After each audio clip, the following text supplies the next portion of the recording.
Hi, I'm Chad, and you're watching Squarebody Stuff. So welcome back to the channel, everybody. We are going to be working on this big block 454, well actually 468, 60 over 454 block for Cream Puff, my 79 C10. He's made his appearance on this channel quite a bit. But I've had this block back from the machine shop for quite some time now, but I just I got to working on it, found something that I need to fix, and I'll show you that here in a minute, and that's what we'll be going over in this video. So I just kind of set it aside. We've been busy with Squeaky, Buddy, and some other things, so now I need to get back on this, get this thing ready to go for Cream Puff so we can have a nice fresh engine for him. And once we get this done, we'll be pulling that engine back out, trying to figure out what the smoking issue is, maybe put a bigger camshaft in him, so that way we'll be faster next year for the tailgate throwdown, which we just set the date for it, for tailgate throwdown 2025. It is March 27th and 28th, or 28th, 29th. Anyways, that's that Friday, Saturday of that weekend of March, so be looking for updates on that. We're still working on getting the rules and everything. We've changed a few of the rules, a few of the classes, so be looking for the updates on that on our Facebook page. We'll have those up shortly as soon as we get everything changed around. Working on some new flyers and everything for the new event, so be waiting for that. Now, if you haven't watched any of the videos I got on this, I think I only got two, well, about three, I guess, but the first video is just me buying it as a used engine. Anyhow, I've got two more videos on what we've done so far with this engine, which is basically just get it ready to take the machine shop and the tear down and all that. I put some freeze plugs in. I'm gonna wait and do the other ones, do a how-to video on freeze plugs. There's another reason I went ahead and put those in. I started mocking up main caps and everything so I could start measuring my tolerances, and then I found this guy. Now, I don't know how I missed that or the machine shop missed that, because I was really thorough. I went through every bolt hole on this thing before I took it down there. They're really thorough on checking everything out. Don't know, it just got missed. It's not a big deal. It's kind of a common thing on these big blocks to have that outer ear broke. Unfortunately, this is cracked in two spots. I'm hoping I can groove it out, use some nickel rod, and weld it up, hopefully drill it back out centered and not have any issues. It's a little tricky with these starter bolts because they do have like a, I don't know, it's not really a shoulder, but it's drilled out and the threads are down in there a little ways for the shoulder of the starter bolt to center it. So yeah, hopefully I can get this without messing it up too much. The best thing to do is have it welded up, take it to machine shop, and they can drill it out on the drill press where everything's nice and straight, but we're not going to do that. I'm going to do it the old-fashioned way. Let's see how it turns out. Haven't used nickel rod in a long time. I'll figure it out. I've done it before. Main thing is preheat and post-heat, get a good penetration. But I'll go through here and show you how I'm going to attempt to fix this. Alright, first thing I'm going to do is try find the end of the crack, which I can't really see it. I'm thinking it's right about there on that side. We got the crack here and a crack here, and I think it ends about the same place. The first thing I'm going to do is drill holes at the end of the crack, keep the crack from spreading out more. Actually, the first thing I'm going to do is I'm going to wrap this thing in some plastic. That way it'll minimize any cleanup I'll have to do later on. I don't want any grinding sparks or a bunch of grinding dust or anything, or weld sparks on the fresh machine surface. So I'm gonna wrap this thing up.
We don't need a very big hole. I just got an 1/8 inch drill bit.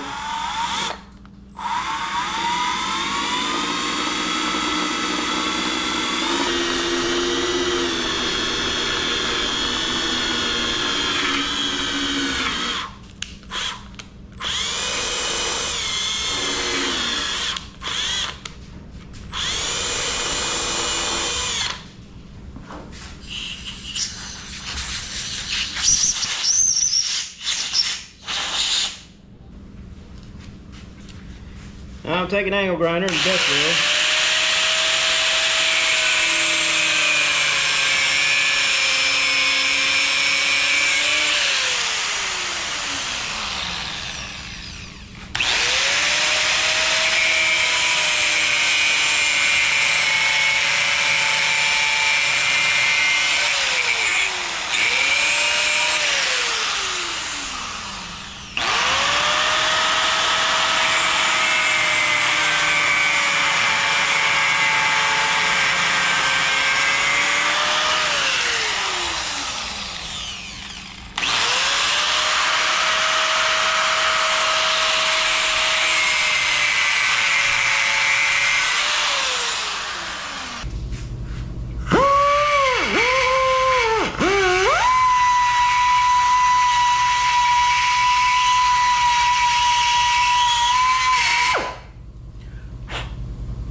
Alright, so far this is what I've got.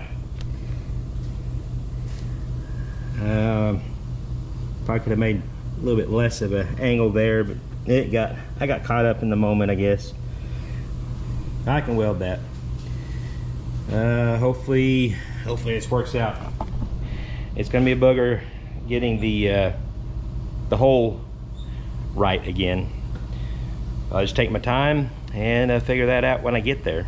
So I've got my welder all set up. I'm gonna stick weld this with it's EconoCast nickel rod, EconoCast 99 nickel rod. I could TIG this with my TIG welder, but I feel that this is a lot stronger weld. A few things you have to do with cast is you got to preheat and post heat, which you need to bring it up to at least 500 to 600 degrees, but try not to get it over 1,000 degrees or so, because you start getting brittle and change the molecular structure of the steel. So you don't want to get it too hot, but you want to get at least 500-600 degrees. And I'll also take my torch and heat up my rod to get any moisture out of my rod, because I don't have a good rod oven.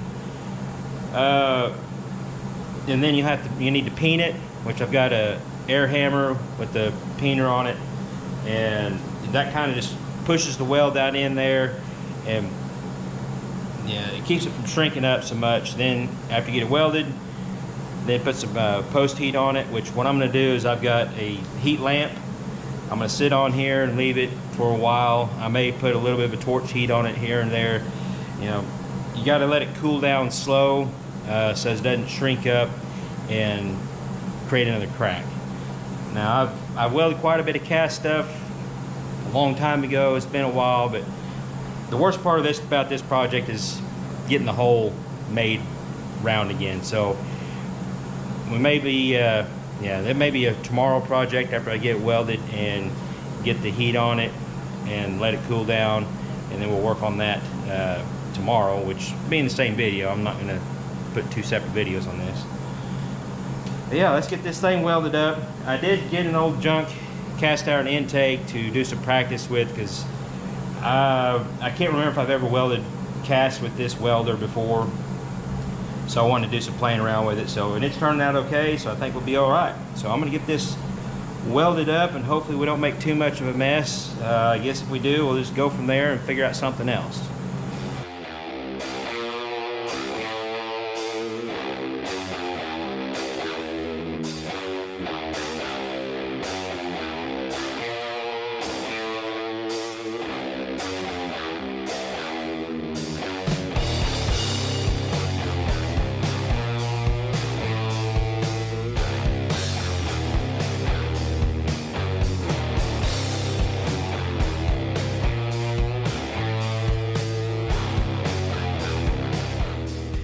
All right, I'm done welding on it. It don't look pretty right now, but it will hopefully look better once I get it all done. I got the heat lamp on it so it stays warm. I built it up quite a bit to give it more material, so hopefully it won't crack again. It looks like a big mess right now because of all the peening and all that stuff, but I'd weld a little bit, paint a little bit, weld a little bit, paint a little bit, grind it down some, and just keep building it up. Welding cast is a fickle little thing, so you just gotta take your time and try to work all the porosity out of it, because this cast has, you know, oil and stuff still in the pores. So once you get that burned out, then you can kind of, you know, go back over it and keep getting that porosity out of it until you get a nice even weld. But I got it built up. Should be able to get that hole cleaned out and hopefully make it hold a starter bolt and be right. I think I get it. I've managed to do this before, but you know, just because I've done it once doesn't mean I can do it again. But I think I can do it again. I spent a lot of years welding, and usually I was the guy in the shop. Not to toot my own horn, but I'm gonna go ahead and toot it. Toot toot. I was usually the guy in the shop that got all these special projects that no one else wanted to deal with, mostly the cast stuff, and I always had pretty good luck with it. Not that I knew exactly what I was doing, I just kind of faked it till I maked it, and never had any problems. So there you go. So we'll let this cool off overnight and get back at it tomorrow after I get off work, and hopefully get this thing where it'll hold the starter and hold it true. We won't know till it's all put together. I may have to do some fancy shimming. You never know. Alright, so I had my heat lamp on this for a couple, 3 hours last night. It kept it around 200-ish degrees. And then after I got done with that, I put these heavy welding gloves around there to try to trap in the heat to let it cool off the rest way nice and slow. We'll show you what we ended up with. Now, it doesn't look very pretty right now, but I'll take a flapper wheel. I'm going to clean this all up. Get the flat surfaces close, and then I'll use a flat file to true them up. I'm going to do all that before I start working on the hole. Now the hole is going to take quite a while. I'm going to take my time, make sure I get it right, and then we'll start working on the threads. But so far it's actually turned out pretty good. I was afraid I was going to end up with a bunch of porosity at the edges, but I was able to get it burned out and worked in, so we're looking pretty good. Hopefully we don't have a bunch of pinholes when I start grinding this way, but I'm not going to grind a bunch of this way. I'm just going to make it smooth because I built it up quite a bit to give it some more meat. So hopefully it doesn't crack again.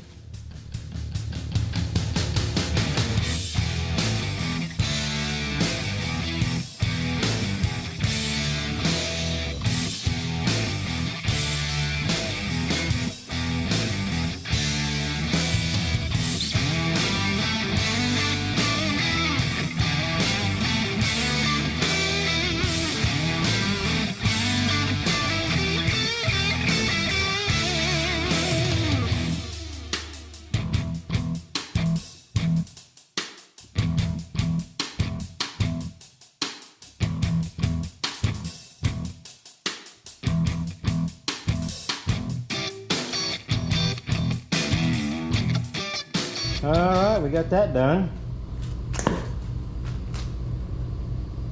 Doesn't look too shabby. Now I just gotta work on that hole.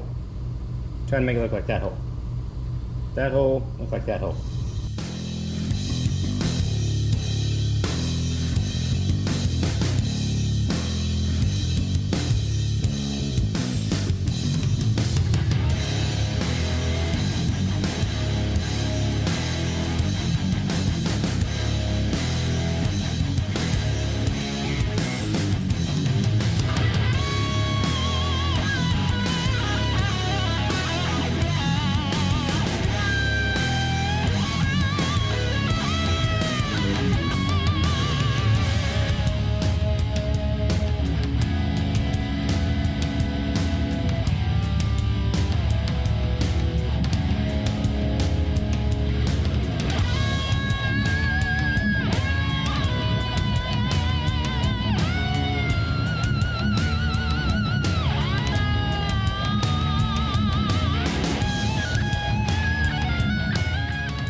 Well, starter mounts up.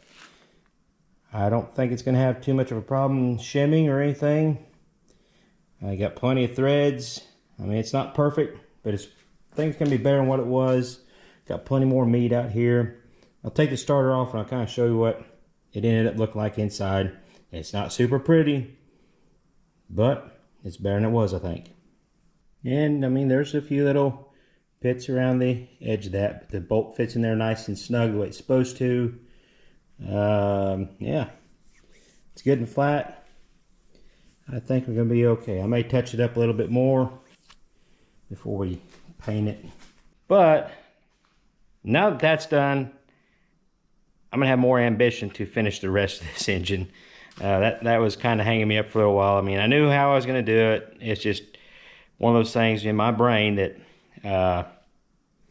yeah, I just didn't want to do it. But I knew I needed to do it. So I know there's probably several of you like that out there that you come across a hurdle, and sometimes until you get your brain all the way wrapped around it, you have everything ready to go, then you just can't get it done until you're good and ready to do it. So I'm good and ready to do it. Got it done. Now we can finish up this big buffalo cream puff. I'm excited about this. I mean, yeah, it's going to have more horsepower than my race engine and old Squeaky on just motor, which I don't plan on ever spraying this engine. It's just for my daily driver. So stay tuned for more videos on the buildup of this engine. I'm going to try to do, you know, I've already gone through some, you know, how-tos on building an engine, but I'm going to go through the whole thing over again with this engine. Some of the stuff, it's all pretty much the same thing as I did with the 339. But, you know, might as well put some more content out there for you guys. You never know, you might learn something a little different from these videos. So stay tuned. We're going to be building on this 454 in the next several videos. The next video probably will be taking old Squeaky back to drag strip to Mocan Race or Dragway. Yeah, Mocan Dragway over there by it's like northwest of Joplin, Missouri. And I'm going to take Squeaky for one last trip because I found out some stuff when I got him back that from the last trip wasn't quite right. So I think there's more in him. Maybe we could get our best pass ever on nitrous. Hopefully track is a little bit better. But yeah, stay tuned for that video. So I'm going to end this off. Till next time, y'all keep your square bodies rolling. We'll catch you later.